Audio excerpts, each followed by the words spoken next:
اعوذ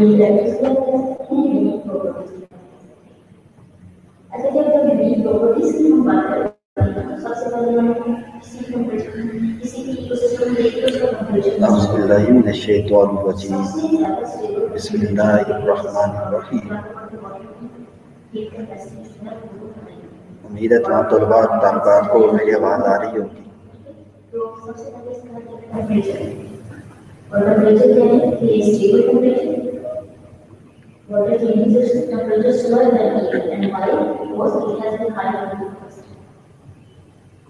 بچے کہاں پہ ابھی آئے نہیں ہیں آن لائن؟ میسج کریں سب گروپ میں آ جائیں. اجتماعی دعا ہوگی پہلے، اس کے بعد پھر ہم سلسلہ شروع کریں گے. اجتماعی دعا کی فضیلت بہت زیادہ ہے. نبی کریم علیہ السلام نے ارشاد فرمایا کہ کسی ایک کی دعا بھی قبول ہو جائے تو اللہ تبارک و تعالیٰ وہ دعا سب کے لیے قبول کر لیتا ہے.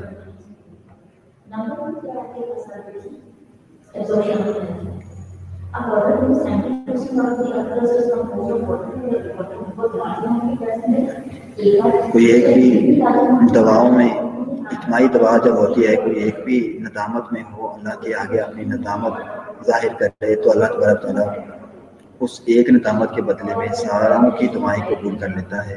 حضرت موسیٰ علیہ السلام کی حدیث سے نبی کریم صلی اللہ علیہ وسلم نے فرمایا کہ حضرت موسیٰ علیہ السلام کے پاس ایک دفعہ ایک قوم آئی کہ موسیٰ حضرت دعا کیجیے، اجتماعی طور پر یہ اللہ تعالیٰ کی طرف سے ہمیں آزمائش آئی ہے، اللہ تعالیٰ ہم سے یہ آزمائش اتار دے. حضرت موسیٰ علیہ السلام نے دعا کے لیے ہاتھ اٹھائے مگر دعا قبول نہ ہوئی. سب نے مل کے دعا کی، اجتماعی دعا کی گئی لیکن دعا قبول نہ ہوئی. اللہ تعالیٰ سے عرض کیا کہ یا اللہ یہ کیا معاملہ ہے؟ اجتماعی دعا میں تاثیر ہوتی ہے تو میں تیرا ہی نبی ہوں، تیرا محبوب بندہ ہوں، تو دعا قبول نہیں ہوئی، معاملہ کیا ہے؟ اللہ تبارک تعالیٰ نے فرمایا موسیٰ تیری اس گروہ میں ایک شخص ایسا تھا کہ جس کی نافرمانی، گستاخی ہے اور میرے سے غداری ہے، میرے احکامات سے غداری ہے، انتہا کی تھی کہ جس کی بدولت میں نے یہ دعا قبول نہیں کی. مگر حضرت موسیٰ علیہ السلام دعا کو کنٹینیو رکھتے ہیں. پھر اللہ تعالیٰ سے ہم کوئی بھی جتنے بھی گناہ کرتے ہیں سارا زندگی، ہم اچھے کام بھی کریں، ہمیں اس سے جب اچھے کام کرتے تو ہمیں نیکی کا صلہ کی خواہش ہوتی ہے کہ اس کا ہمیں صلہ ضرور ملے گا. جب گناہ کرتے ہیں تو کبھی ہم نے اس پہ کبھی معافی نہیں مانگی، کبھی نادم ہی نہیں ہوئے. خیر مختصر بات یہ ہے کہ حضرت موسیٰ علیہ السلام اجتماعی دعا کا سلسلہ پھر جاری رکھتے ہیں. اللہ تبارک و تعالیٰ اس دعا کو قبول فرما لیتا ہے. پھر لوگ عرض کرتے ہیں کہ موسیٰ اے نبی علیہ السلام یہ کیا معاملہ ہے کہ پہلے آپ نے دعا کی تو قبول ہی نہیں ہوئی، اجتماعی دعا کی، آپ پھر ہم نے اجتماعی دعا کی ہے تو قبول ہو گئی ہے. تو حضرت موسیٰ علیہ السلام اللہ تعالیٰ سے پھر عرض کرتے ہیں کہ یا اللہ یہ کیا معاملہ ہے؟ تو اللہ تعالیٰ فرماتا ہے کہ تم نے جو شخص میں سمجھتا تھا، میں نے دیکھا تھا، تو جو تھا شخص گناہ گار تھا، بدکار تھا، نافرمانیاں کرتا تھا، گستاخیاں کرتا تھا، میری ذات پہ شک کرتا تھا، مگر اب وہ اسی اجتماعی دعا میں شریک تھا. وہ نادم تھا اپنی غلطی پر، اپنے گناہوں پر، اپنی نافرمانیوں پر توبہ کر لی، اس نے رجوع کر لیا تھا. تو اب جب اس نے توبہ کی، نادم ہو گیا اپنی غلطی، اپنے گناہوں پر، اس ایک نادم ہونے کی وجہ سے میں نے تمام کے اوپر سے مسائل جو تھے، مشکلات یا جو بھی آزمائش تھی، میں نے سب کے لیے وہ ختم کر دی. اس ایک اجتماعی دعا میں شامل ہونے والے ایک شخص کے گناہوں سے، نافرمانیوں سے، گستاخیوں سے اور اللہ کے احکامات سے، غداریوں سے توبہ کرنے پر، شرمندہ ہونے پر، نادم ہونے پر وہ دعا میں شریک تھا، تو میں نے اس کی دعا کی، اس کی ندامت کو قبول کیا، اس کی توبہ کو قبول کیا، اس کی نافرمانیوں کو اس سے درگزر کرتے ہوئے میں نے اس کو بھی معاف کر دیا، اور تمام جتنے دعا مانگے میں نے سب کو معاف کر دیا۔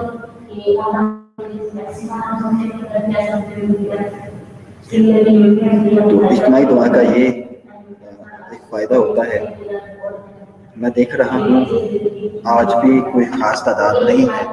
کل بات یہ تھی کہ چلو ہم چیپٹر سے اپنے ٹاپک شروع کرنے سے پہلے اجتماعی دعا کریں گے۔ دعا کا مقصد میرا یہ نہیں تھا کہ ہمارا یہ سلسلہ جو انٹرپشن ہوتی ہے ختم ہو جائے، تو دنیاوی معاملات ہیں یہ ایسے چلتے ہی رہیں گے۔ جمعہ کا دن ہے، جمعہ کا دن قبولیت کا دن فرمایا گیا ہے، تو ہمیں چاہیے کہ ہم جو ہیں وہ اللہ کی بارگاہ میں مل کر توبہ طائب ہوں، نادم ہوں، اپنے والدین کی، اپنے اساتذہ کی، تمام کی مغفرت مانگے اللہ تعالیٰ سے۔ اچھا، مغفرت مانگنے میں جب اللہ تعالیٰ کسی کو معاف کرتے ہیں تو مغفرت ہم کیوں مانگتے ہیں؟ بار بار اللہ تعالیٰ معافی مانگے، معافی مانگے، معافی، مغفرت بخشش، مغفرت، یہ بات بار بار ہوتی ہے۔ کیوں ہم یہ کہتے ہیں؟ تو میری بات سنیں بچے، مغفرت مانگنے سے ہم یہ تو نہیں کہتے کہ اللہ میری عزت دے، یا اللہ میں فلاں کام نہیں ہو رہا وہ کام کر دے، مغفرت مغفرت مغفرت یہی بات کرتے رہتے ہیں۔ مغفرت ہم کیوں مانگتے ہیں؟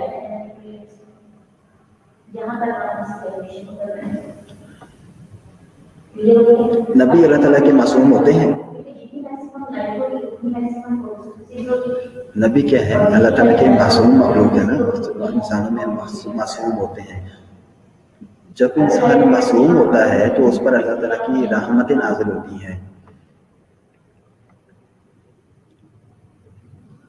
جب انسان گناہ کرتا ہے تو رحمتوں کا ایک حصہ اسے اٹھ جاتا ہے، جب انسان پھر گناہ کرتا ہے اس کا ایک اور حصہ رحمت کا اٹھ جاتا ہے، یہاں تک کہ وہ بے سڑپا ہو جاتا ہے، اس پر رحمت اللہ تعالیٰ کی نہیں آتی، بالکل نہیں آتی، رحمت سے وہ دور ہو جاتا ہے، اس سائے سے محروم ہو جاتا ہے، تو پھر اس کے اوپر مصائب مشکلات آتی ہیں۔ جب ہم یہ کہتے ہیں کہ اللہ ہم توبہ کر کے ہم رجوع کر رہے ہیں اسی سائے کی طرف، توبہ کا مطلب رجوع کرنا ہوتا ہے کہ اللہ ہم اسی سائے کی طرف رجوع کر رہے ہیں جو تیری رحمت کا سایہ ہے، ہمیں معاف فرما دے، ہمیں معاف فرما، درگزر فرما جو ہم نے غلطی کی، جو کوتاہی کی ہے، جو زیادتی کر بیٹھے ہیں، یعنی درگزر فرما، ہم اس سائے کی طرف لوٹ رہے ہیں، رجوع کر رہے ہیں، ہمیں ہمارا راستہ سیدھا فرما۔ جب انسان اللہ تعالیٰ سے مغفرت مانگتا ہے، اللہ تعالیٰ جب اسے معاف کر دیتا ہے تو پھر اس کے اوپر پھر اللہ تعالیٰ کی رحمت نازل ہوتی ہے۔ حضرت نبی کریم علیہ السلام ایک دفعہ ایک صحابی کی نماز جنازہ پڑھا کر گھر آتے ہیں تو حضرت عائشہ صدیقہ رضی اللہ تعالیٰ عنہا آپ کا استقبال کرتی ہیں، آگے بڑھتی ہیں اور آپ صلی اللہ علیہ وسلم کے جسم اطہر کو چھوتی ہیں، کپڑوں کو چھوتی ہیں، دیکھتی ہیں۔ نبی کریم صلی اللہ علیہ وسلم حیران ہو کر پوچھتے ہیں، عائشہ تجھے کیا ہوا ہے آج، یہ کیا کر رہی ہو؟ تو عائشہ رضی اللہ تعالیٰ عنہا عرض کرتی ہیں کہ یا رسول اللہ صلی اللہ علیہ وسلم، میں دیکھ رہی ہوں اتنی زیادہ بارش ہوئی ہے اور آپ کے کپڑے تو بالکل خشک ہیں، آپ پہ کوئی نمی کے آثار نہیں ہیں کپڑوں کے اوپر۔ نبی کریم علیہ السلام عائشہ رضی اللہ عنہا کی طرف دیکھتے ہیں، مسکراتے ہیں اور فرماتے ہیں، عائشہ یہ تو نے سر پہ کیا اوڑھ رکھا ہے، سر پہ کیا پہنا، کیا رکھا ہوا ہے، سر پہ کیا اوڑھ رکھا ہے؟ عائشہ صدیقہ رضی اللہ عنہا عرض کر رہی ہے کہ یا رسول اللہ صلی اللہ علیہ وسلم، آپ کی چادر تھی وہ میرے سر پہ رکھی ہوئی ہے، وہ سر پہ اوڑھی ہوئی ہے۔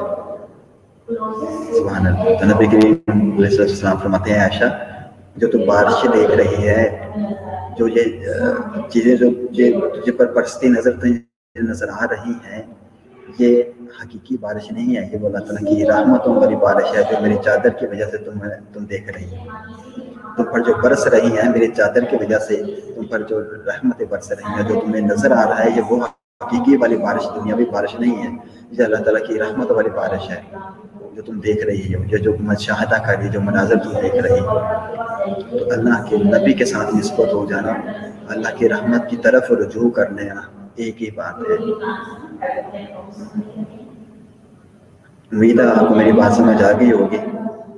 مغفرت مانگنا اتنا ضروری ہے ہمارے لیے، دن رات استغفار کی تسبیح کیا کریں، استغفر اللہ استغفر اللہ استغفر اللہ، اس کی تسبیح صبح شام کیا کریں، کسی بھی وقت اللہ تبارک و تعالیٰ ہماری کبھی دنیا میں خیالات میں تسبیح کر رہے ہوتے ہیں، کبھی ایسا ہوتا ہے کہ بالکل عین پوائنٹ پہ ہمارا خیال آ جاتا ہے اللہ تعالیٰ کی طرف، کسی گناہ کو یاد کر کے اس پہ نادم ہو کے پڑھ رہے ہوتے ہیں استغفر اللہ استغفر اللہ، تو اللہ تعالیٰ کسی ایک غلطی کو بھی ہماری اس ندامت کو کی وجہ سے معاف کر دیتا ہے، ہمیں مغفرت دے دیتا ہے، کیونکہ اللہ تعالیٰ کی رحمت بہت وسیع ہے، اس جیسا تو کوئی ہے ہی نہیں کائنات کے اندر درگزر کرنے والا، ٹھیک ہے۔ اور پھر اس کا وعدہ ہے انسان کے ساتھ، انسان جب تو میری طرف آتا ہے، مجھ سے مغفرت مانگتا ہے، تو میری ذات، میری عظمت، میری عزت و جلال یہ گوارا نہیں کرتی کہ تجھے خالی جھولی خالی ہاتھوں میں واپس بھیجوا دوں۔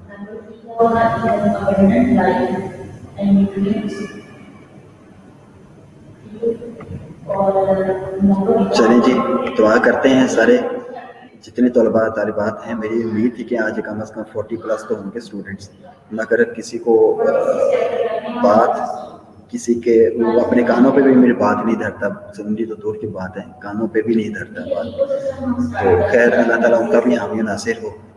تو جتنے ہیں، اگر آپ ٹیسٹ کرتے ہیں سب کو اگر آ سکتے ہیں آن لائن تو بہتر ہے، اچھا ہے، جتنی زیادہ ہم ہو جائے، ہم میں سے کوئی ایک اللہ تعالیٰ کسی کو توفیق دے دے ندامت کی، شرمندگی کی، آنسوؤں کی، تو اللہ تعالیٰ اس کے بدلے ہی ہم سب کی کامل بخشش فرما دے۔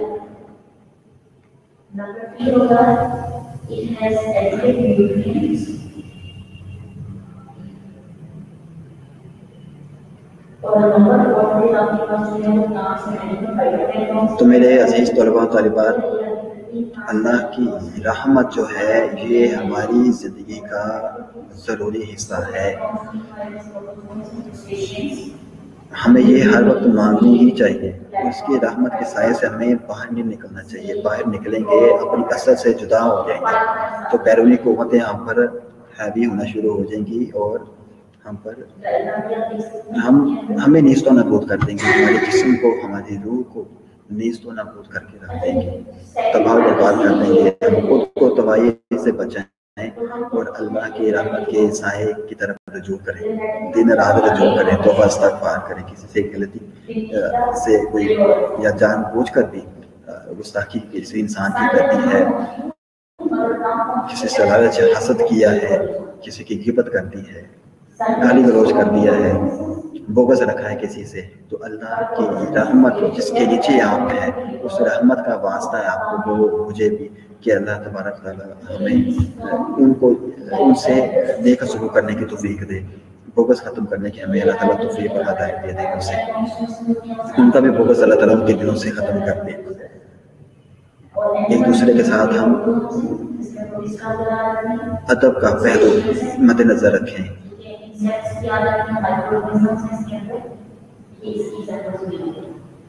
اس کے علاوہ یہاں کے پاس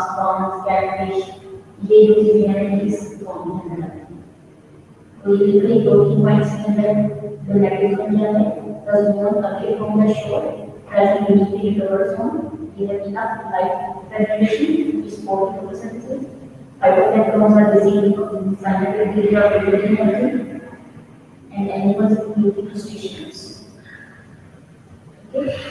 ہنا رسول آپ نے بات کی ہے، میں نے کوشچن آپ کا پڑھ لیا ہے۔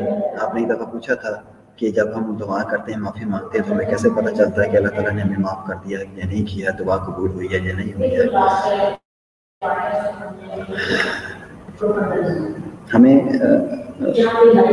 ہر معاملے میں گائیڈنس ملتی ہے اسلامی لٹریچر جو ہے، حدیث سے اور قرآن پاک سے، تو اسی کے حوالے سے میں آپ سے بات کروں گا، اس کا جواب دوں گا آپ کے سوال کا۔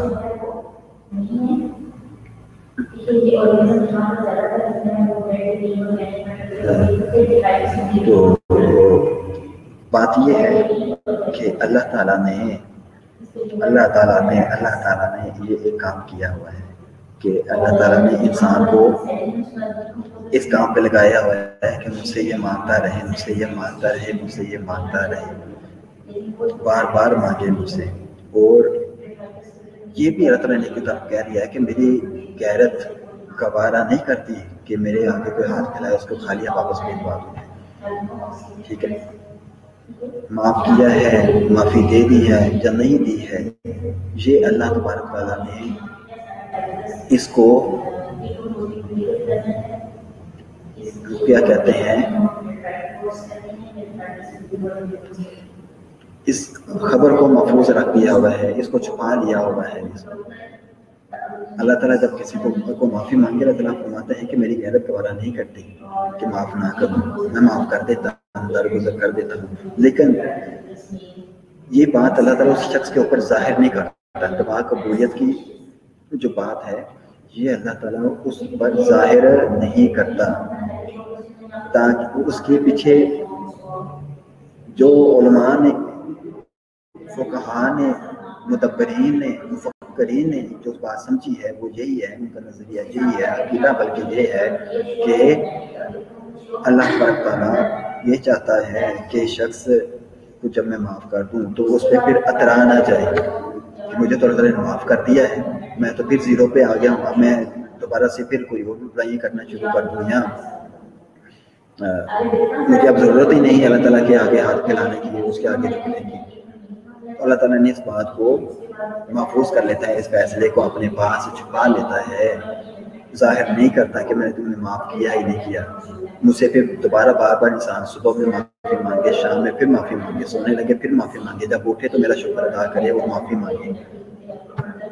تو میرے نظریات میں جو میرے مطابق تھا اس کا یہی جواب ہے۔ امید ہے کہ آپ کو میرا جواب سمجھ آ گیا ہوگا اور آپ اس سے متفق ہوں گی اور مطمئن ہو گئی ہوں گی، اگر نہیں ہے تو آپ مزید بھی پوچھ سکتے ہیں۔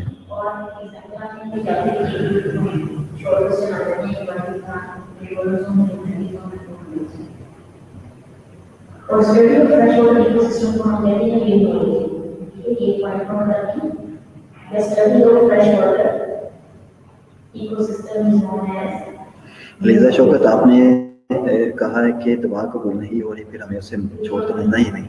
اگر آپ سمجھتے ہیں کہ وہ آپ کا جو مالک ہے نا، جو خدا ہے، وہ تو آپ سے بہت محبت رکھتا ہے۔ ایک بچہ والدین سے جب کہتا ہے ماما پاپا میں نے یہ چیزیں لینی ہیں، والدین کو پتہ ہوتا ہے کہ یہ نقصان دے گی، پھر وہ کہتا ہے کہ میں نے یہ چیز لینی ہے، تو والدین کیا کرتے ہیں جب بچہ ضد میں آ جاتا ہے، والدین کیا کہتے ہیں، اس کے آلٹرنیٹ کوئی نہ کوئی چیز عطا کر دیتے ہیں اس کو، دے تاکہ یہ خاموش ہو جائے اور اس کا دل بہل جائے۔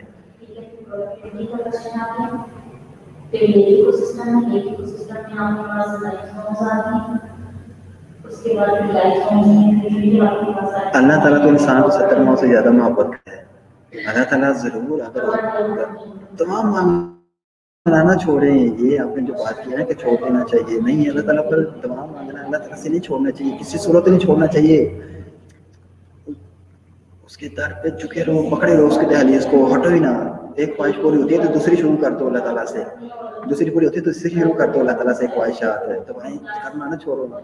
یہی اس سے محبت کا تقاضا ہے، یہی توحید کا سبق ہے کہ میرے در پہ کو نبی حضرت علامہ اقبال نے کیا فرمایا ہے، یہ ایک سجدہ جسے تو گراں سمجھتا ہے، یہ ایک سجدہ جسے تو گراں سمجھتا ہے، ہزار سجدوں سے دیتا ہے آدمی کو نجات،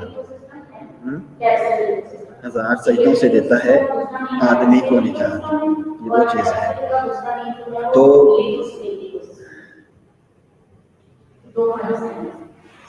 اب ختم ہونے والا شور بچے پیچھے سے ختم ہو جائے گا، بس وہ ایک چلے ہم بات کر رہے ہیں، ہمیں دعا کر کے اللہ پہ چھوڑ دینا چاہیے۔ ہاں بالکل دعا کریں، اللہ تعالیٰ پر اس کا ضدی بن کے دعا کریں۔ میں آپ کو بتاتا ہوں یہ ایک جو طریقہ ہے نا، اللہ تعالیٰ سے ضدی ہو کے دعائیں مانگے، ایسے یہ الفاظی دعائیں نہ مانگے، معنوی دعائیں مانگے اللہ تعالیٰ سے۔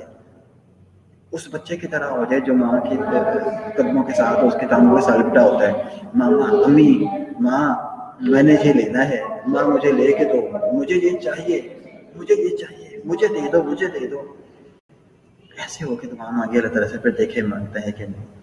وہ میں ایک جگہ پہ سر کے پاس بیٹھا تھا، تو شخص آئے، سر کے کوئی دوست آئے، تو وہ بات کر رہے تھے، کہتے کہ کیا نام رائٹر تھا، بڑے مشہور ہیں رائٹر، موٹیویشنل بھی ہیں اور وہ اسلامی ریلیجیس بھی ہیں. انہوں نے کتاب میں لکھا کہتا کہ میں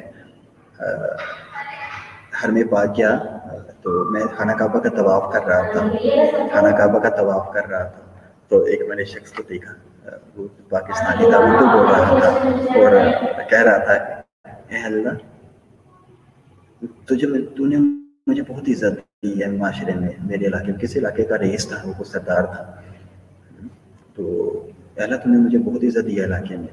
میرے پاس کوئی شخص آتا ہے تو میں اس کو جو بھی مسئلہ لے کر میرے پاس آتا ہے، میں نے کبھی اس کو واپس نہیں بھیجا. میرے پاس کوئی کسی بھی کام کے لیے آ گیا ہے، اللہ میں نے اس کو خالی ہاتھ نہیں بھیجا. تو آج میں تیرے در پر آیا، تو نے مجھے خالی ہاتھ نہیں بھیجوانا، مجھے واپس نہیں لوٹانا. جو خواہشات سے میں نے کرنی ہے یا اللہ جو لے کر آئے ہیں یا اللہ تجھے مجھے وہ آج مجھے دینی ہے. میری یہ صفت ہے کہ میں کبھی خالی ہاتھ نہیں بھجواتا. یا اللہ تیری صفت بھی یہی ہے کہ تو بھی خالی ہاتھ نہیں بھجواتا ہے. تو وہ رائٹر کہتے کہ میں اس شخص کی دعا سن رہا ہوں تو میری آنکھوں سے آنسو آ گیا. ہم یہ عربی میں اردو میں طرح طرح کی دعائیں کرتے ہیں، وہ یہ الفاظن دعائیں کرتے ہیں.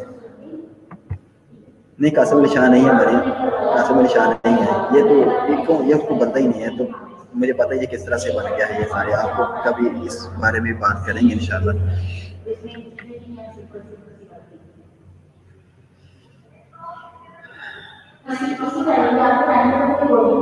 سختی نہیں کرتے بس جلدی کرتے ہیں. تو سیف صاحب آپ نے جو کہا ہے سختی نہیں جلدی کرتے ہیں. ہے تو یہ بات یہ ہے کہ اللہ تعالیٰ سے ایسے اللہ تعالیٰ سے مانگے، ایسے مانگنے کے جیسے کہ ضدی بچہ مانگتا ہے تو دیکھیں ان شاء اللہ تعالیٰ کو بہت ضرور ہوتی ہے اس کی طرف. یہ نہیں کہ صرف جب مانگنا ہے تب بھی اللہ تعالیٰ کی طرف رجوع کیا جائے، شکر کے لیے بھی اللہ تعالیٰ کی طرف رجوع کیا جائے، صبح شام اس کے آگے جھکا جائے، عاجزی اس کے آگے ظاہر کی جائے اپنے آپ کو، اور اللہ کے بندوں کی غلامی کی جائے. اللہ کی غلامی تو کرنی ہے عبادت کر کے، اللہ کے بندوں کی بھی غلامی اختیار کر لی جائے. جتنا آپ یہاں پہ ذیل ہو جائیں گے اللہ تعالیٰ آپ کو وہاں پہ صبر کر دے گا. یہ وہاں پہ اللہ تعالیٰ صبر کر دے گا. وہ کہتے ہیں نہیں سلطان باہو نے نفی اسبات دا پانی ملیا ہر رگے ہر جائی ہو. نفی اسبات اپنی ذات کی جتنی دنیا میں نفی کر لو گے، اپنے آپ کو جتنا کم تر سمجھو گے اور مانو گے بھی اور اس پہ عمل بھی کرو گے، جتنی نفی کرو گے اپنی ذات کی اتنی تمہاری ذات میں اللہ تعالیٰ اسبات پیدا کرتا جاتا ہے. نفی اسبات دا پانی ملیا ہر رگے ہر جائی ہو، کہ آپ جو ہے وہ جتنا نفی کر لیں اپنی ذات کی اتنی اللہ تعالیٰ آپ کی ذات میں اسبات پیدا کرتے ہیں. انسان جب زندہ ہوتا ہے نا تو دنیا میں زمین پہ ہوتا ہے، زمین پہ چلتا ہے، زمین پہ رہتا ہے. اس طرح جب تک زندہ رہتا ہے زمین پہ رہتا ہے. جب وہ مر جاتا ہے، موت واقع ہو جاتی ہے، وہ نفی ہو جاتا ہے دنیا سے. نسبت اپنا مطلب اتنی دنیا میں رہے غرور تکبر نے کہا جیسا بھی مطلب جس حالت میں وہ ہے کہاں زمین پر ہی ہے نا، خاک پر ہی رہا ہے. لیکن جب مر جاتا ہے نفی ہو جاتی ہے اس کے ذات کی، وہ سارا تکبر اس کا غرور سب کچھ ختم ہوتا ہے، نفی ہو جاتی ہے. تو اسباب اس میں یہ ہے کہ لوگ کندھوں پر آ جاتا ہے. اپنی زندگی میں بھی اپنی ذات کی نفی کر لو تو اللہ تعالیٰ تمہیں لوگوں کے کندھوں پہ اوپر لے آئے گا، آپ کو عرفان کے لے آئے گا، زمین سے خاک سے اٹھا دے گا، آپ کو آسمان کی طرف عرفان بلند درجات عطا فرما دے گا. درجات کی بلندی اپنی ذات کی نفی کرنے سے یہ ہوتا ہے. چلیں بہت وقت ہو گیا. بچے جو ہیں وہ نہیں آنے، مجھے نہیں لگتا نا آپ نے کسی کو میسج کیا ہے اور نہ ہی کوئی آنا کوئی رضامند ہے.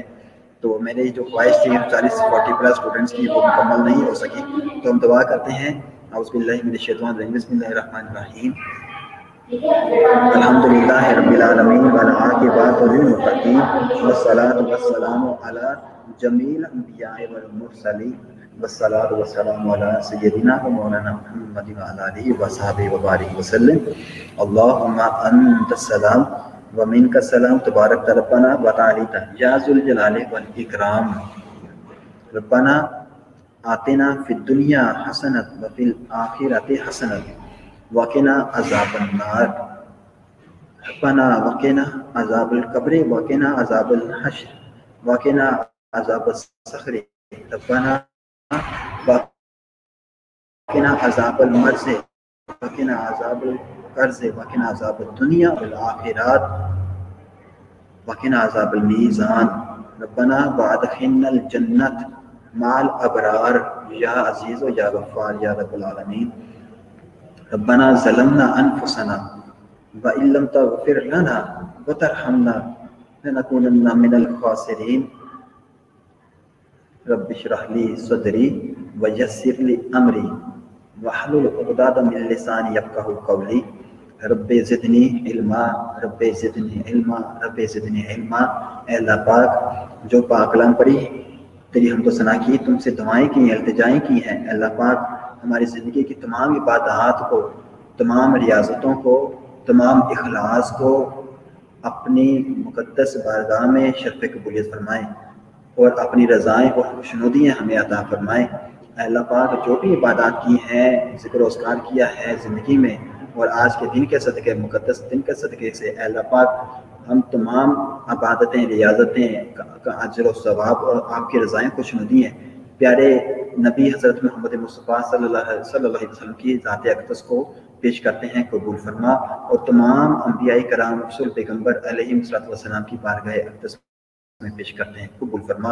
اے اللہ پاک جمعہ عبادات جو کی ہیں تمام کا اجر اور ثواب حضور نبی کریم علیہ السلام کی اہل بیت اطہار، آل پاک، جد پاک، تمام صحابہ کرام، صحابیات رضوان اللہ علیہم اجمعین کی خدمت اقدس میں پیش کرتے ہیں، قبول فرما۔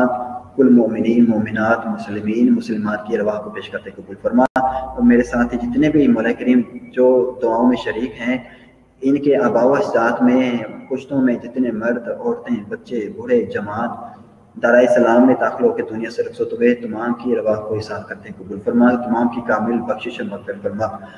اے اللہ پاک جملہ عبادات جو کی ہیں ہم نے، ہمارے آج مقدس دن کا صدقہ، ہم نے جو علم حاصل کیا ہے، اس کے وسیلہ جلیلہ سے ہمارے قلوب و اذہان کو اپنے نور سے، اپنے عرفان سے منور فرما، ہمیں صراط مستقیم کی ہدایت عطا فرما، ہمیں ہمارے محنت کے عوض میں نہیں بلکہ اپنی شان کریمی کے عوض کامیابی و کامرانی عطا فرما، دنیا اور آخرت کی کامیابی عطا فرما، علم کی لازوال دولت عطا فرما، اس پر عمل کرنے کی توفیق عطا فرما، اور تیرے دیے ہوئے علم سے تیرے انسانیت کی خدمت کرنے کے اسباب ہمیں عطا فرما۔ اے اللہ پاک تمام دنیا کے لوگوں کی قابل بخشش و مغفرت فرما، ہمارے والدین کی مغفرت فرما، ہمارے تمام اساتذہ کی کامل بخشش و مغفرت فرما، ہمیں جان کا تحفظ عطا فرما، ہمارے مال کا تحفظ عطا فرما، ہماری عزتوں کا تحفظ عطا فرما، برے اور برائی سے ہمیں بچا، حاسد اور حاسدین سے بھی بچا، اور ان کے حسد سے بھی ہمیں اپنی پناہ عطا فرما، شیاطین کے ہر طرح کے شر سے مولا کریم ہمیں اپنی پناہ عطا فرما۔ اس مقدس دن کے صدقہ سے ہمیں الفت رسول، محبت رسول، محبت ناموس رسالت عطا فرما، اور اس محبت کے صدقے سے ہماری کامل بخشش اور مغفرت فرما، ہماری دنیا کو اپنی رضا کے مطابق گزارنے کی توفیق اور ہدایت عطا فرما۔ رب اجعلنی مقیم الصلاۃ ومن ذریتی ربنا وتقبل دعاء ربنا اغفر لی ولوالدی وللمؤمنین یوم یقوم الحساب ربنا تقبل منا انک انت السمیع العلیم وتب علینا انک انت التواب الرحیم۔ اللہ پاک دنیا میں خصوص یہ دعا جو ہم نے کی ہے آج اجتماعی دعا کا صدقے سے، اے اللہ پاک دنیا میں جہاں بھی لوگ بیمار ہیں ان کو شفائے کاملہ عاجلہ نافعہ دائمہ عطا فرما، ان کی بیماری کو صحت و تندرستی سے تبدیل فرما دے۔ اے اللہ پاک تو کریم ہے، تو رحیم ہے، قبروں میں جہاں پہ عذاب ہے مولا کریم اپنا ان قبروں سے عذاب اٹھا لے، اپنا نور و سلامتی نازل فرما، جو لوگ جہاں بھی پریشان حال ہیں ان کی پریشانیوں کو اپنی رحمت سے، اپنی کرم سے دور فرما دے۔ اے اللہ پاک ہمیں سیدھی راہ نظر آ جائے، ہمارے اسباب جو ہیں مولا کریم تم مسبب الاسباب ہے، اللہ تو مسبب الاسباب ہے، تم مسبب الاسباب ہے، ہمیں ہمارے اچھے اسباب عطا فرما۔ یا اللہ اللہم، یا اللہ اللہم، یا اللہ اللہم، یا حلال المشکلات، یا مسبب الاسباب، یا مفتح الابواب. جو بے روزگار ہیں مولا کریم کورونا میں جو بھی معیشت کا بدحالی کا شکار ہیں پوری دنیا میں، پاکستان میں اور پاکستان سے باہر، خصوص بالخصوص جتنے اسلامی ممالک میں جو معیشت کا بدحالی ہے، مولا کریم ان پر اپنی کرم کی نظر فرما اور معیشت کو بحال، لوگوں کو روزگار عطا فرما، رزق کے حلال میں خیر و برکتیں عطا فرما، ہمارے علم میں برکتیں عطا فرما، اپنا شعور اپنا عرفان عطا فرما.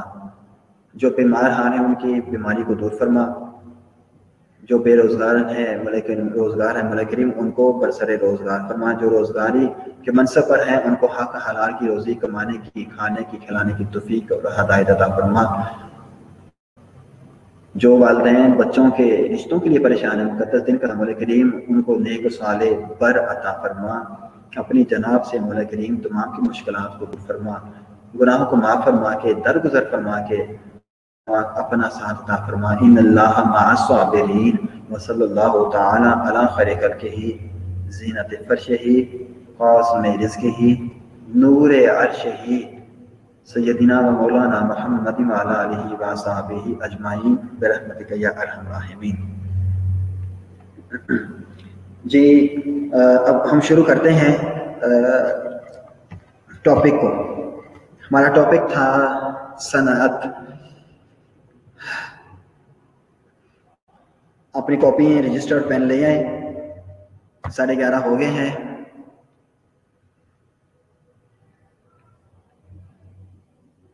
اور جو ہم نے کل کیا تھا وہ بچے اب واپس آئیں اپنے ذہنوں میں، تصورات میں. کل کے جو ہم نے کل کیا تھا کیا کیا کیا تھا وہ کچھ لکھنے کا ایک بچہ بغیر دیکھے جو بھی لکھ سکتا ہو، کوئی 1-2 پوائنٹ کو بتا سکتا ہو کل ہم نے کیا کیا کیا ہے.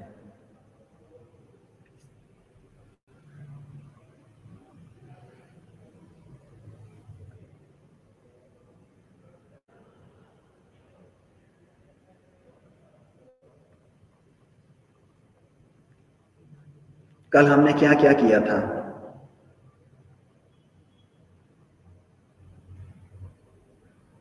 علیزہ شوکت نے فرمایا ہے صنعت کی اہمیت.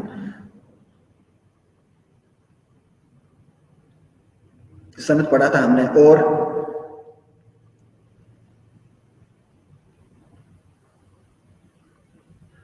تجاویز کس کی؟ صنعت کی تجاویز کی تھی ہم نے کل اقصی نذیر صاحبہ. ہاں جی ہیرا ظفر آپ نے صحیح بتایا ہے. زندگی کے حل کے لیے جو تجاویز ہیں وہ ہم نے کل کی تھی. اور پھر صنعت کی اہمیت کے بارے میں ہمیں صنعت پڑھا تھا، اس کا انٹروڈکشن، اس کے بعد صنعت کی ضرورت اور اہمیت ہم نے پڑھا تھا. اس کے ذیل میں پوائنٹ تھے کچھ.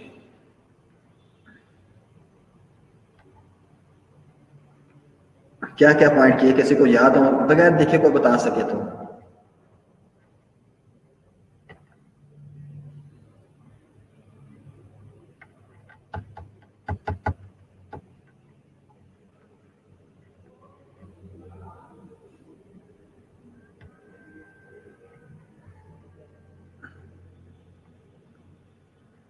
اب آواز کٹنا شروع ہو گئی ہے، کوئی بات نہیں بچے،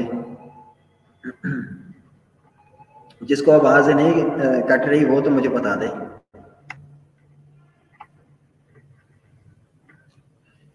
کوئی 2-3 پوائنٹ تو بتائیں نا جو ہم نے کل کیے تھے. کوئی یاد ہے؟ سب بھول گئے ہیں. صنعت کا زراعت کے ساتھ بڑا تعلق ہے، وہ ہم نے 2-3 پوائنٹ تو اسی حوالے سے پڑھے تھے. زراعت کی ترقی کے لیے اہمیت ہے، صنعت کی زرعی جو خام مال ہوتا ہے اس کی کھپت کے لیے ضروری ہوتا ہے.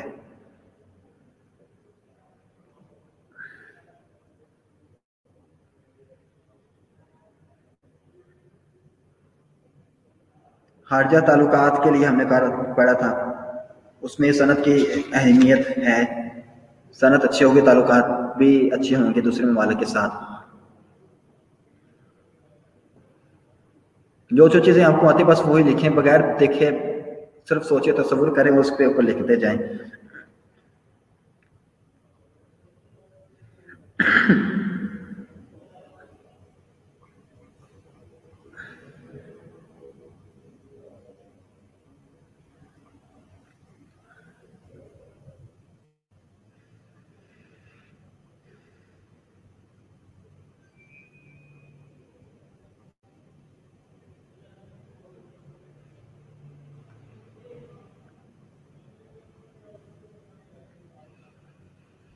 دفاعی الارم نہیں، دفاعی آلات ہیں، دفاعی آلات بنانے کے لیے۔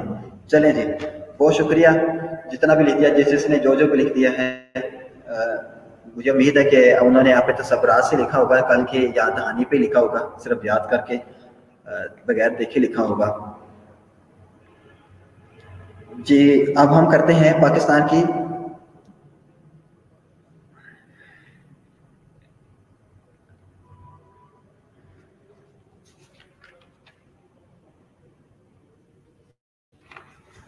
صنعتی مشکلات۔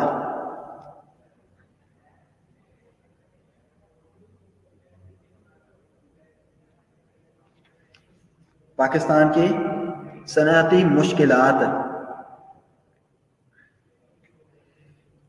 ہم ابھی کرنے لگے ہیں۔ پاکستان کی صنعتی مشکلات، پاکستان کی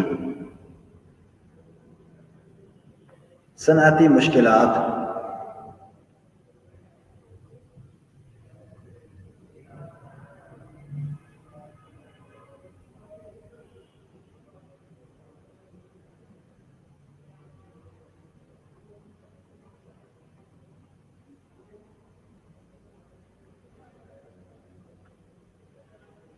میرا خیال ہے ہمارا رابطہ قطع نہیں ہوا۔ ہاں جی شکر ہے، کسی نے لکھ دیا ہے، ہیرا ظفر، شکریہ۔ پاکستان کی صنعتی مشکلات، یہ آج کا ہمارا ٹاپک کا دوسری جو ہیڈنگ ہے۔ پہلے ضرورت و اہمیت ہم نے کی تھی صنعت کی، اب آج ہم کرنے لگے پاکستان کی صنعتی مشکلات کیا کیا ہیں۔ جی تقسیم ملک کے وقت تمام، جب پاکستان ہندوستان تقسیم ہوتا ہے، بڑے صغیر کی تقسیم کے وقت تمام بڑے بڑے کارخانے ہندوستان میں آگے، ہم نے کل بات کی تھی، اور بہت کم تھے پسماندگی کا شکار تھے جو پاکستان کی طرف، بہت کم ادارے۔ ہاں بتائیں مجھے، بغیر دیکھے بتائیں کتنے کون سی صنعتیں پاکستان کی حصے میں یہ کون سی تھی، کتنی ہیں یہ کل میں نے لکھوایا تھا۔ ایمانداری کے ساتھ جو لکھائے گا، جو بتائے گا نا، وہ اس کو شاباشی دی جائے گی بغیر دیکھے۔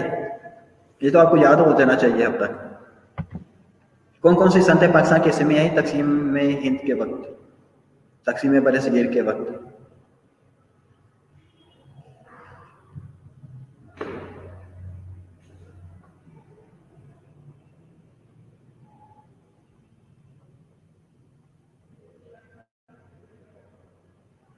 کل میں نے لائبہ سے کل میں نے پوچھا تھا سوال، آج ہی وہ جواب دیتے ہیں بغیر دیکھے، اٹینڈنس لگا کے پھر غائب ہو جاتے ہیں۔ چینی کے 9، سیمنٹ کے 5، شاباش یہی تھے، سیمنٹ کے 5، اور کپڑے کے 17 کارخانے تھے، اون کا 1 کارخانہ تھا، 1 رہ گیا ہے۔ شیشے کے بھی تھے، 4 کارخانے تھے، 4 کارخانے شیشے کے بھی تھے، شاباش یہ کارخانے تھے۔ الحمدللہ اللہ کا شکر ہے، اس نے مجھے آپ کی طرح کے ذہین فتین شاگرد عطا کیے ہیں۔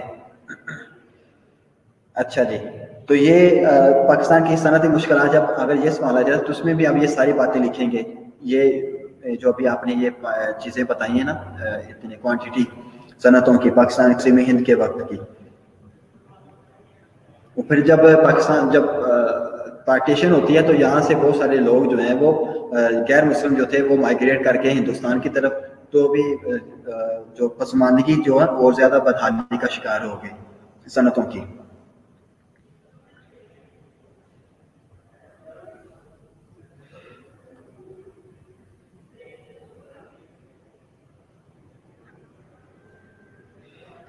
جو پاکستان کو صنعتی مشکلات رہی ہیں وہ درج ذیل ہے، کون سی؟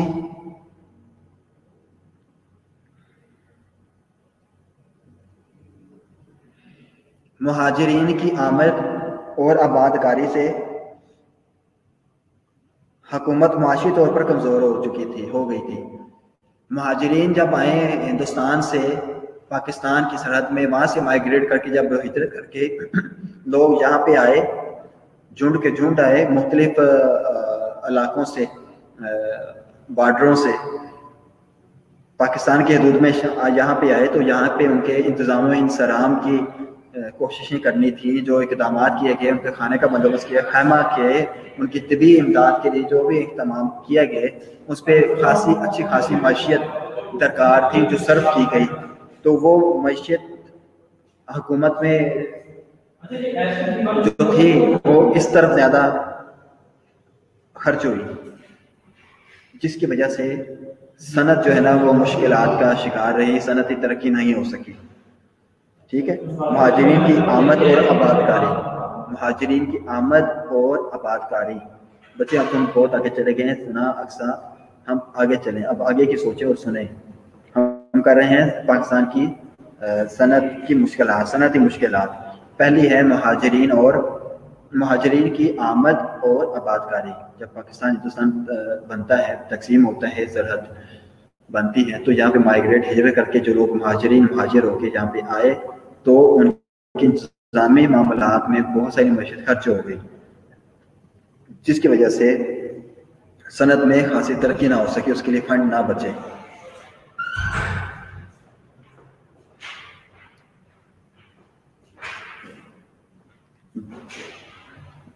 بینکوں میں کام کرنے والا عملہ کا تربیت یافتہ نہ ہونا. بینکوں کے عملے کا تربیت یافتہ نہ ہونا.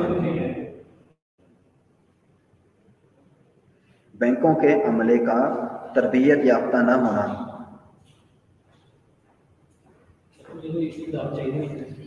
کوئی بھی؟ ہاں سر. اچھا سر، کوئی بھی لے لیں.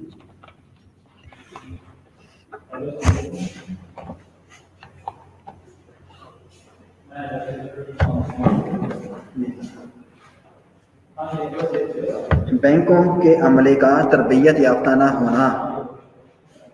مجھے لگتا ہے آپ کو میری بات بہت دیر سے جاتی ہے، اور پھر آپ کا جو آنسر ہے نا ابھی تک چلتے آ رہے ہیں دیر تک.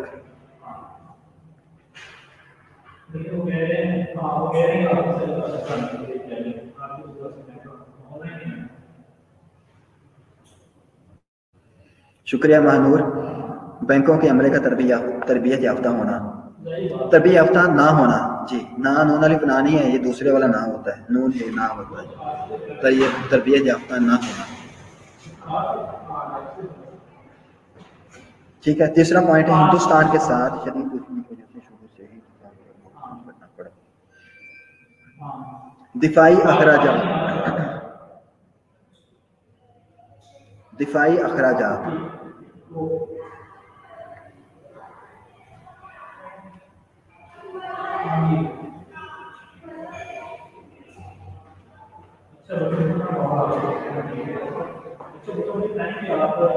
یہاں پہ اس طرح سے کریں، ہندوستان کی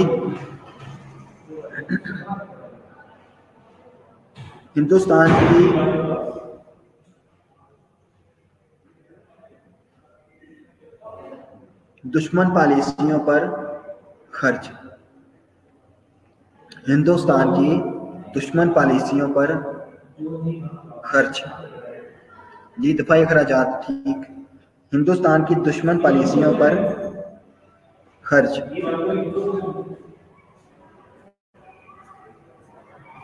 ہندوستان کے ساتھ دفاعی اخراجات. ہاں چلے، یہ بھی ٹھیک ہے. تو تعبیر صاحبہ. اچھا جی.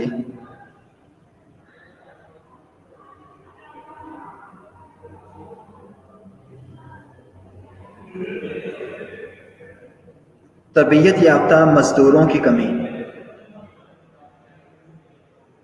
یا تجربہ کار لکھ لیں. تجربہ کار مزدوروں کی کمی. تجربہ کار مزدوروں کی کمی.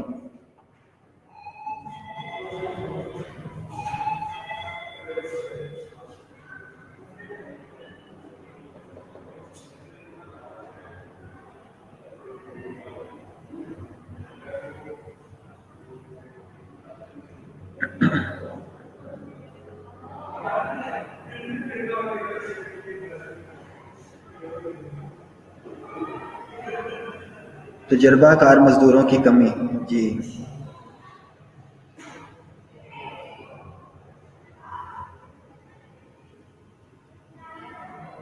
فنی ماہرین اور انجینئرز کی کمی. فنی ماہرین اور انجینئرز کی کمی،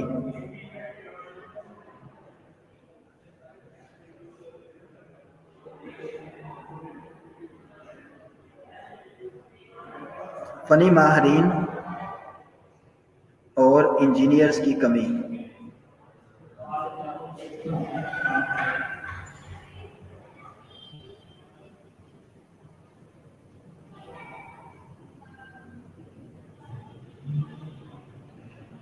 اس کے ساتھ اگلا پوائنٹ بھی اسی طرح کا ہی ہے، فنی اداروں کی کمی،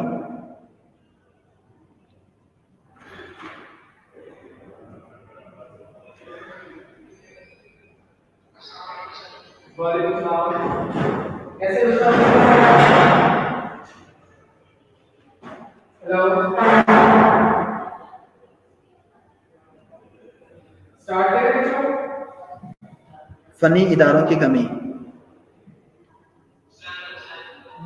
شکریہ ہیرا ظفر، اچھا جی،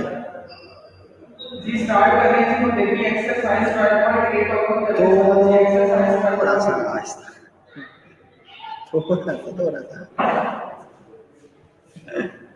بہت اونچی بولتے ہیں، آپ کو پتہ نہیں چلتا کہ آپ بہت اونچی بول رہے ہوتے ہیں۔ اچھا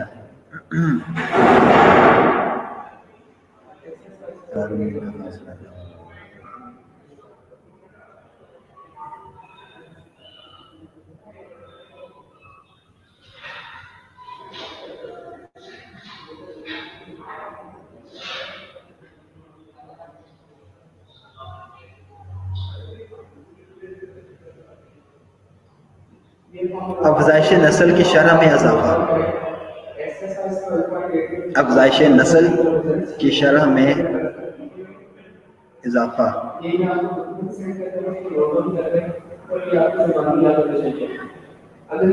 افزائش نسل میں کی شرح میں اضافہ، افزائش نسل کی شرح میں اضافہ۔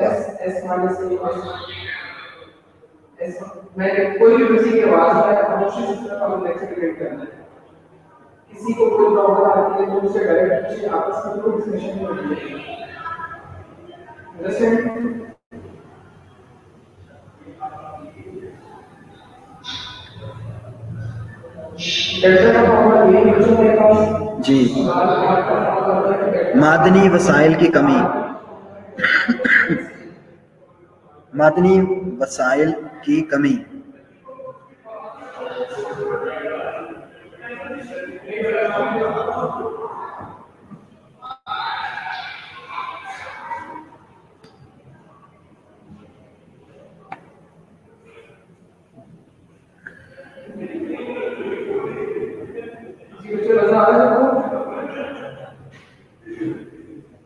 معدنی وسائل کی کمی،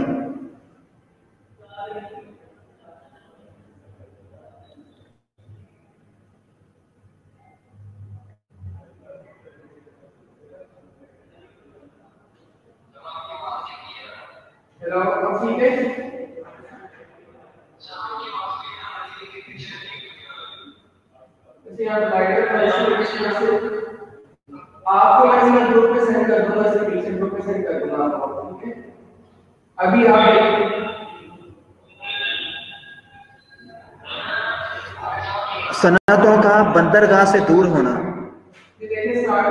صنعتوں کا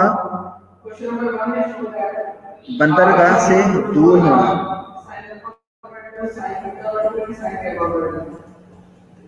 آپ سے کہا گیا ہے کہ شو کرے left hand side right hand side پہ ایکول ہے، بچوں جو کچھ غلط کر رہے ہو بڑے دھیان سے سنیے، کرنا آپ نے یہ ہے کہ جو سائڈ پہ دیکھیں تو اس کو نہیں کرنا ہے۔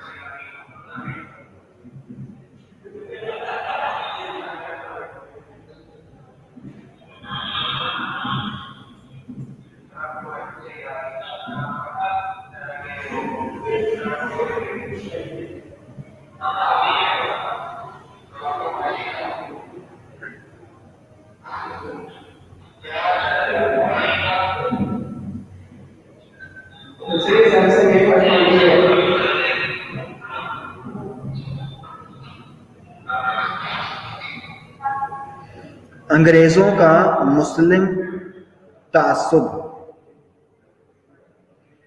انگریزوں کا مسلم تعصب، تے آئین صوت پہ تعصب.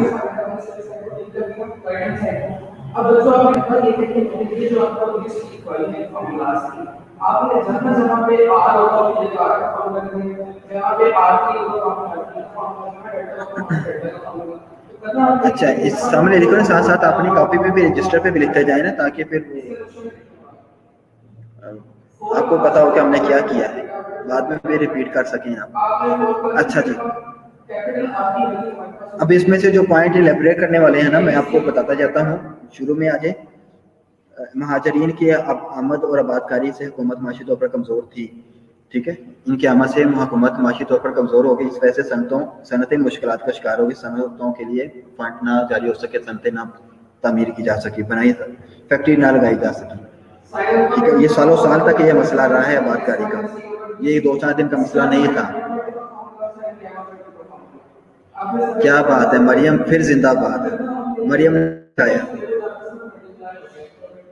انگلش اردو کو انہوں نے انگلش میں لکھ دیا ہے، لیکن جو لکھا ہے کمال لکھ دیا ہے. چلے اس کو بھی آپ سب کے لیے بھی رہنمائی، اور مریم خود اپنے پاس اردو میں بھی لکھیں، اس کو آپ کے پاس محفوظ ہونا چاہیے یہ سارا. اچھا ہم شروع کر رہے ہیں پھر سے. میں آپ کو اس کو الیبوریٹ کرتا ہوں سارے پوائنٹس کو. مجھے امید ہے ویسے ضرورت تو نہیں ہے، لیکن کچھ ایک پوائنٹس کی مجھے لگتا ہے کہ آپ کو ضرورت ہوگی اس کو الیبوریٹ کرنے کی. اچھا جی، مہاجرین کی آمد ہم نے کیا تو ہم نے کر لیا، اس کو سمجھ لیا سارا. شوکت پاکستان میں صنعتی ترقی کی پسماندگی کی وجوہات اور صنعتی مشکلات are same things are not.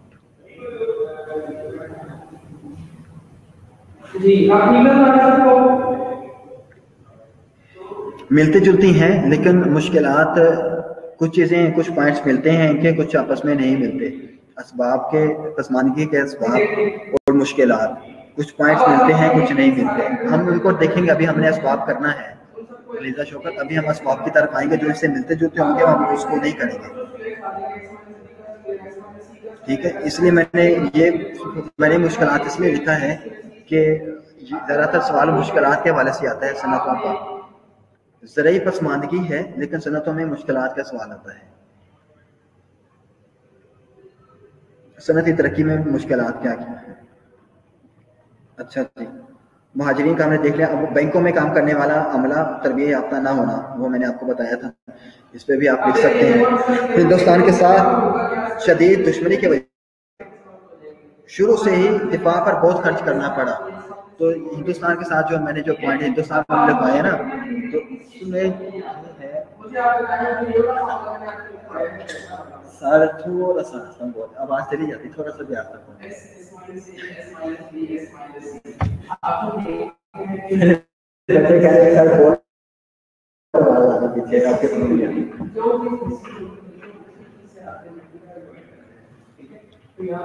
جی.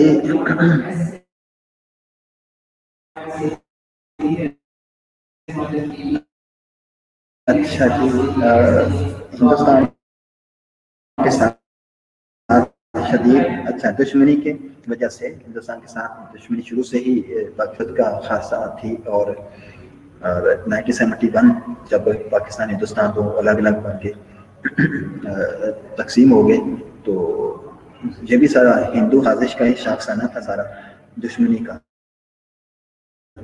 اس میں یہی باتیں آپ لکھتے ہیں، ہندوستان کے ساتھ شدید دشمنی کی وجہ سے شروع سے ہی دفاع پر بوجھ، جس کی وجہ سے پاکستان میں صنعتی ترقی جو ممکن نہ ہو سکی. مشکل، یہ بہت بڑی مشکل تھی کہ دفاع کے لیے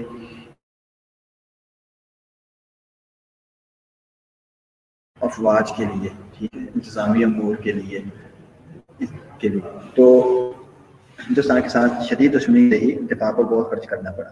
اس کے بعد تربیت یافتہ، میں نے آپ کو بتایا تھا تجربہ کا مزدوروں کی کمی تھی، کیونکہ جب مائگریشن ہوئی یہاں کے، جو میں نے آپ کو بتایا کہ صنعتیں تھیں ان میں بھی بحالی کا شکار تب ہو گئی زیادہ کہ جب یہاں کے لوگ مائگریٹ کر کے غیر مسلم جو تھے دوسری طرف چلے گئے. مطلب جو ایک فیکٹری میں کام کر رہے ہوتے ہیں وہ تجربہ رکھتے ہیں، وہ تجربہ ان کو تجربہ 5 سال کا 10 سال کا 2 سال کا 6 مہینے کا تو تجربہ تو ہوتا تھا نا. تو وہ جب مائگریٹ کر گئے تو صنعتوں میں کام کرنے والا تجربہ کار بندہ یہاں پہ موجود ہے، صنعتیں اور بدحالی کا شکار ہو گئی. ٹھیک ہے، تربیت یافتہ لوگ ان کی کمی تھی کیونکہ وہ سارے ہندوستان چلے گئے تھے مائگریٹ کر کے، بہت سارے لوگ بنا پر. اچھا، پھر اس کے بعد فنی ماہرین اور انجینئرس کی کمی، میں نے آپ کو بتایا کہ ان کی کمی تھی بہت زیادہ. جب پاکستان بنتا ہے تو یہاں پہ لٹریسی ریٹ جو نا آپ کو پتہ ہی ہے، یونیورسٹیاں کالجز انسٹیٹیوٹ تو نہیں تھے، تربیت فنی ادارے بھی نہیں تھے، جس کی وجہ سے تربیت یافتہ انجینئرس کی بھی بہت زیادہ کمی تھی. اداروں والا تو بھی پوائنٹ ہو گیا وہ بھی. اس کے بعد ہم نے دیکھا پڑھا تھا کہ پاکستان، اچھا ہاں یہ تو میں بھی آپ کو آخر میں ایک پوائنٹ لکھوانا ہے، آپ کے بعد بھی لکھواتا. اس کے بعد ہم نے پوائنٹ کیا تھا شرح افزائش نسل میں اضافہ، افزائش نسل کی شرح میں اضافہ. پاکستان میں بہبود آبادی کا جو ہے نا تناسب وہ سال بہ سال بڑھتا جا رہا ہے. تناسب جو ہے جب آبادی بڑھے گی، وسائل جتنے تھے پاکستان بننے وقت وسائل اتنے ہی رہے، وسائل زیادہ نہیں ہوئے. تو آبادی بڑھنے کی وجہ سے کھانے والے زیادہ ہو گئے، وسائل کو استعمال کرنے والے زیادہ ہو گئے. جب زیادہ ہو جائیں تو کیا ہوتا ہے پھر اخراجات زیادہ ہو جاتے ہیں اس طرح. تو معیشت کا ایک خاصا حصہ جو ہے نا وہ پروڈکشن پہ زیادہ، ایک ہی چیز کو زیادہ پروڈکٹ بنانے پہ لگ جاتے ہیں. کہ جہاں پہ 10 چیزیں تیار ہوتی تھیں وہ چیزیں ہمیں 100 کی تعداد میں تیار کرنی پڑتی ہیں. تو ایک ہی چیز کو اگر آبادی کم ہوگی تو پھر ہم صنعتیں اور طرح کی بلک یہ سرمایہ جو ہے نا اور صنعتوں کے بھی استعمال ہو سکتا ہے. تو افزائش نسل جو ہے کی شرح اگر بڑھتے رہی ہے تو کیا ہوگا اس سے بھی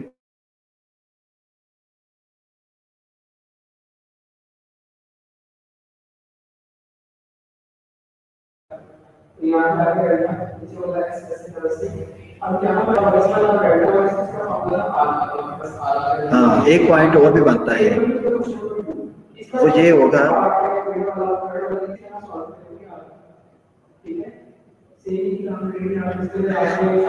آسمانی آفات.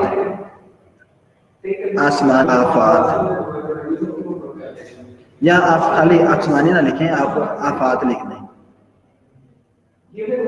آفات جو آفتیں آتی ہیں، آفتیں جیسے کہ طوفانی بارشیں آ گئی، فصلیں تباہ ہوتی ہیں، کتنا نقصان ہو جاتا ہے. سیلاب آتے ہیں، ایک طرف فصل تباہ ہوتی ہے، دوسری طرف نسل بھی تباہ ہوتی ہیں، گھروں کو نقصان ہوتا ہے.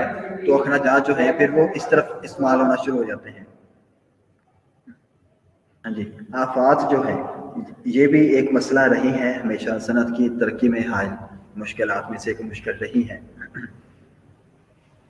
ٹھیک ہے، اس کے بعد پھر اگلا جغرافی لحاظ سے ہم نے بات کی تھی کہ جو پاکستان میں معدنی وسائل ہیں، کوئلہ ہے، جپسم وغیرہ ہے، تیل ہے، گیس نکلتی ہے، یہ ذخائر بھی جغرافی لحاظ سے جو دوسرے ممالک کے پاس ہیں پاکستان میں بنسبت ان سے کافی کم ہے. ان کی کمی ہے، معدنی وسائل کی بہت زیادہ کمی ہے، جن کی وجہ سے جو مطلب خاص طور پر ہم کوئلہ ہی دیکھ لیں اور یہ دیکھ لیں انرجی پروڈکٹ جو سورسز ہیں، تیل ہے، گیس ہے، ان کی کمی ہے. کتنے عرصے سے بچپن سے آپ سنتے آ رہے ہوں گے آئے دن فیکٹریوں بند ہیں، گیس نہیں ہے، کام نہیں چلتا. گیس میں انرجی فیکٹریز میں انرجی سورس ہی کوئی نہیں ہے، بجلی کوئی نہیں ہے. تو جس کی وجہ سے پھر یہ جو چیزیں ہیں جغرافی جو معدنی وسائل ہیں گیس کا اور جو ان کی کمی ہے، نہ گھروں کو صحیح پوری سپلائی کی جاتی ہے، نہ ہی فیکٹریز کو سپلائی کی جاتی ہے.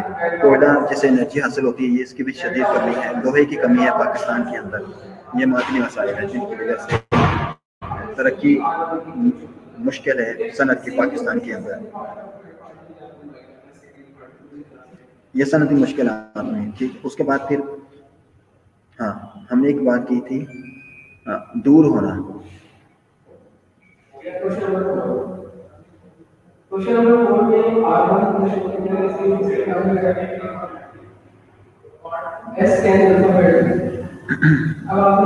کے بعد ہم نے کہا تھا بندرگاہ سے دور ہے ہماری جتنی فیکٹریز ہے. بندرگاہ کہاں پہ ہے پتہ ہے آپ کو؟ پاکستان کی بندرگاہ کہاں پہ ہے؟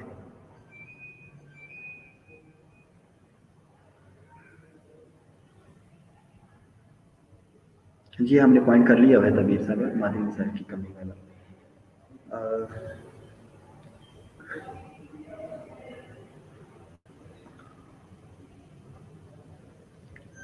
جی شاباش ثنا قبل کراچی میں بندرگاہ ہے اور گوادر میں بھی بندرگاہ ہے. اب یہ دیکھیں کراچی میں اور گوادر میں کتنی فیکٹریز ہیں پورے پاکستان میں, اور کراچی میں کتنی فیکٹریز ہیں, گوادر میں کتنی فیکٹریز ہیں. ساری فیکٹری جتنی بھی ساری بندرگاہ سے دور ہیں. پورے پاکستان سے اکٹھا ہوتا ہے سامان اور پھر جا کے وہاں پہ کراچی اور گوادر پہنچتا ہے دنوں میں, اور پھر وہاں سے آگے اس کی ترسیل ہوتی ہے دوسرے ممالک میں, ان کے ذریعے جاتا ہے بندرگاہ کے ذریعے سے دوسرے ممالک میں پہنچتا ہے سامان. تو بندرگاہ دور ہے یہ صنعتوں سے, یہ بھی ایک مشکل ہے. نقل و ذرائع نقل و حرکت کی مشکلات درپیش آتی ہیں نقل و حرکت کے حوالے سے. عموماً دوسرے جتنے بھی ممالک ہیں, آپ دوسرے ممالک آپ دیکھ لیں, وہاں پہ سارے ہی ممالک میں صنعتیں جو ہیں وہ بندرگاہوں کے قریب قریب بنائی گئی ہیں. ساری صنعتیں بندرگاہوں کے قریب قریب بنائی گئی ہیں تاکہ ذرائع نقل و حرکت سے مشکلات پیش نہ آئیں, درپیش نہ ہوں. صرف پاکستان میں ایسا ہے کہ صنعتیں بندرگاہوں سے دور ہیں. پھر ہم نے ایک بات کی تھی, انگریز کا مسلم تعصب یا مسلم دشمنی آپ کہہ لیں, مسلم تعصب کہہ لیں, تعصب زیادہ اچھا لفظ ہے. وہ یہ کہ انگریز جب یہاں پہ آتے ہیں برصغیر کے اندر, تو اس وقت بھی برصغیر کا یہ جو پاکستان والا ایریا ہے, پنجاب سندھ سرحد, یہ ایریا اور بلوچستان کے بھی ایریاز, یہاں پہ کثرت تھی مسلمانوں کی اس دور میں, اور راجستھان کے لوگ بھی وہاں پہ ممبئی میں بھی تھے مسلمان, لیکن کثرت ان علاقوں میں, یہ صوبوں میں, یہ صوبے مسلم اکثریت کے صوبے کہلائے جاتے تھے. تبھی تو علامہ اقبال نے یہ فرمایا تھا کہ یہ میں سمجھتا ہوں کہ یہ مسلم اکثریت علاقے پنجاب بنگال کو ایک ریاست بنا دیا جائے. اس وقت بھی انگریز نے کیا کیا تھا, اس نے مسلم تعصب کی وجہ سے ان ایریاز میں فیکٹریز نہیں لگائیں. انگریزوں نے دوسرے ایریاز میں جو غیر مسلم علاقے تھے وہاں پہ اس نے فیکٹریز وغیرہ لگائی, ٹھیک ہے, جس کی وجہ سے وہ یہ چاہتے تھے کہ پاکستان مسلمان جو ہے نا وہ صنعتوں میں ترقی نہ کر سکے, صنعتوں میں زیادہ ترقی نہ کر سکے, آگے نہ بڑھ سکے. ٹھیک, تو یہ بھی ایک وجہ رہی ہے. اور ایک اور مشکل جو پیش آئی وہ میں آپ کو آخر پہ جو بتانا چاہتا تھا وہ یہ تھی کہ پاکستان مشرقی اور پاکستان مغربی پاکستان, مشرقی پاکستان میں کم و بیش 1000 میل کا فاصلہ تھا. ٹھیک ہے, دونوں پاکستان, جب پاکستان بنتا ہے تو پاکستان صرف یہ علاقہ نہیں تھا, بنگال بھی پاکستان کا حصہ ہی تھا, تو اس کو مشرقی پاکستان کہتے ہیں. تو مغربی پاکستان مشرقی پاکستان میں 1000 میل کا فاصلہ تھا, جس کی وجہ سے ان دوسرے کے ساتھ صنعتی وہ بھی بندرگاہ تھی. بنگال میں بھی بندرگاہ ہے, بہت بڑی بندرگاہ ہے. ٹھیک, تو کیا تھا کہ ان کے ساتھ بھی ادھر بھی جو معاملات ہیں نا صنعتوں کو بنانے کے لیے, صنعتی طور پر ان کو مدد کرنے کے لیے ایک دوسرے کے ساتھ بہت ساری رکاوٹیں تھیں. اتنے زیادہ خلیج درمیان میں ہونے کی بنا پر بہت زیادہ رکاوٹیں رہی ہیں. یہ بھی ایک بہت بڑی مشکل رہی ہے پاکستان. تو 12:06 ہو چکے ہیں. تو میں یہ چاہتا ہوں, میں مسلسل آپ سے بول ہی جا رہا ہوں, وہ آپ تو سنی جا رہے ہیں. سننا آسان ہوتا ہے, بولنا مشکل ہوتا ہے, قدرے مشکل ہوتا ہے. ٹھیک ہے, اور پھر آپ لوگوں کے ساتھ بولنا تو اور زیادہ مشکل ہوتا ہے. ایک دفعہ ایک بار سوال کرنے کو 10 دفعہ کہنا پڑتا ہے, یا 5 دفعہ تو کہنا ہی پڑتا ہے نا, پھر جا کے کوئی جواب آتا ہے. تو پھر جواب آتے ہی آتے جاتے ہیں. پھر میں اور بات کر رہا ہوتا ہوں لیکن وہی جواب چل رہے ہوتے ہیں. خیر, چاہتا ہوں کہ ایک بریک ہو جائے, اس کے بعد ہم واپس آئیں گے اور پھر اسباب پڑھیں گے, اس کے ساتھ ملتے جلتے ہیں. کیسا ہے؟ ٹھیک ہے. اور اتنی دیر میں اپنا بریک فاسٹ بھی کر لیتا ہوں. صبح کا بریک فاسٹ کو میں نے ابھی تک بریک بھی نہیں کیا, اور مصروفیت رہی ہے صبح کی کچھ ایسی. اور آپ کے ساتھ بھی مطلب وہ ہونا تھا اور پاس ہی رکھا ہوا ہے، دیکھیں بڑا ٹھنڈا بھی ہو گیا ہے. آپ بھی کچھ کھا پی لیں اور اس واپس آتے ہیں. ٹھیک ہے، ہم واپس آئیں گے. کب آئیں گے ہم واپس؟ 7 منٹ ہو گئے. 15 منٹ کی بریک کافی ہے. 25 منٹ پہ ہم واپس آ جاتے ہیں. ہاں 12:25 پہ ہم واپس آئیں گے. 12:25 پہ.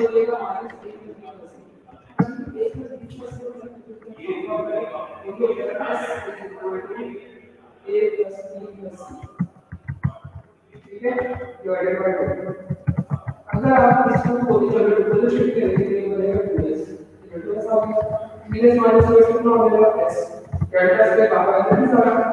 ٹھیک ہے، اب یہاں پر دیکھیے آپ پوچھیں واپس کو ایس کی کرنی ہے ایس کسی ہے تو آپ نے ایس سے ملٹیپلائی کیا ڈیوائڈ کیا. یہ مطلب ڈیلٹا سے ایس کا ڈیوائڈ ایس پہ ڈیلٹا سے ڈیلٹا سے اس کا آپ آگے مائنس ایس پہ اور ہم نے شو بھی ایک کرنا تھا. سب کچھ ٹھنڈا ہو گیا بھائی.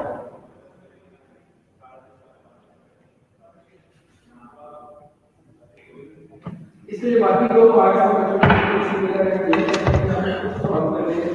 اس کا فرسٹ کر رہا ہوں جو مجھے پسند کی ہے اس کے باقی پارٹس کے لیے.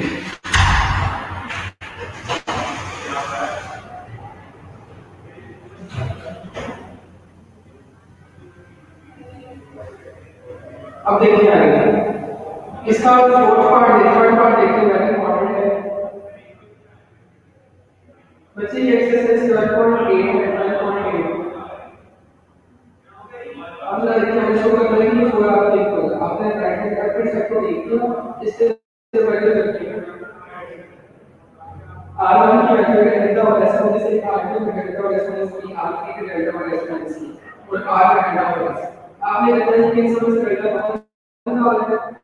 اب یہ چیز کو اب ہم جانتے ہیں کہ ایکشن پلس مائنس پروٹوکول کیسے ملے گا. اب آپ نے دو کیسے ملے گا دو کیسے ایسے دیکھ کر دیا ایسے میں دیکھ کے بعد مائنس سے مائنس میں دیا. اب اس مائنس سے مائنس آپ نے مائنس سی پلس کرنا ہے مائنس سی کرنا ہے سی کو پلس. اب یہاں ایس ایس کے ساتھ ایس ناٹ ہو گیا یہاں پہ سی. اب ان سے جب مائنس کامن نکال دیجیے گا ایک پلس بی پلس سی کو برابر کر دو. یہ والا ایکسپریمنٹ سے کیسے نہ فائنلی یہاں پہ آ گیا. اب آپ کو دیکھیں گے یہاں پر اوپر سے سی کامن یہاں پہ ایسے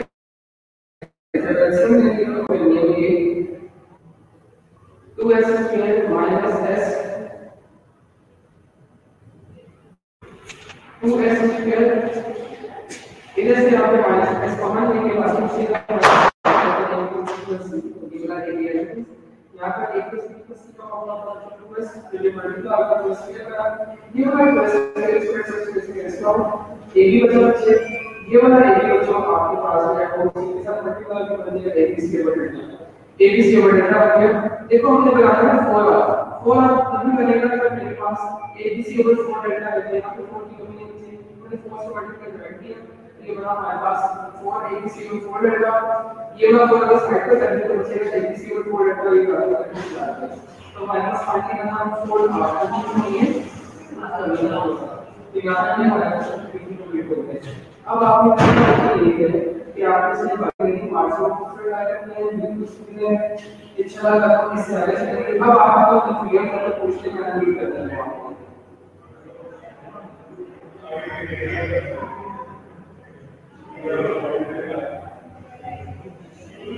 یہ کچھ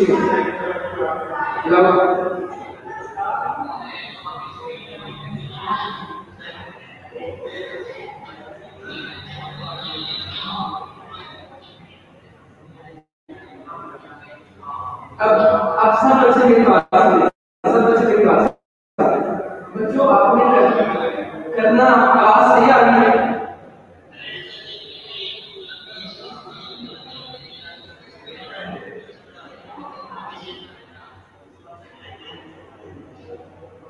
مشین سیکشن کے پارٹ پڑھنی ہے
جی کوئی موجود ہے یہاں پہ؟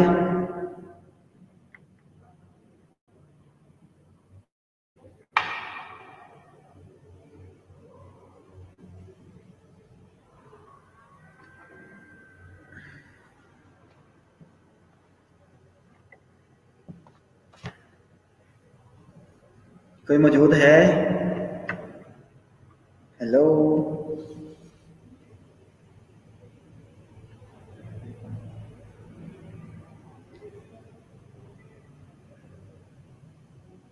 Hello mike test.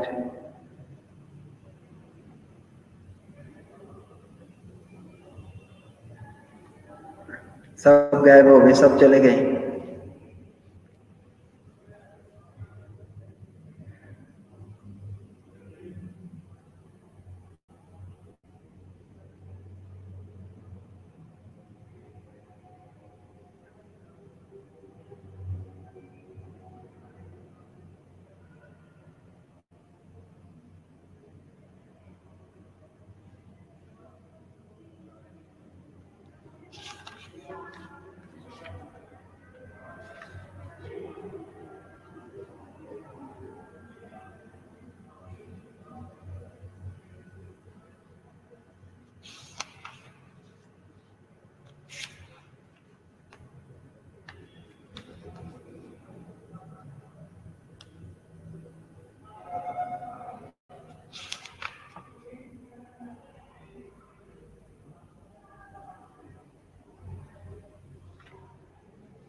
واپس آ جائیں بچوں جلدی سے۔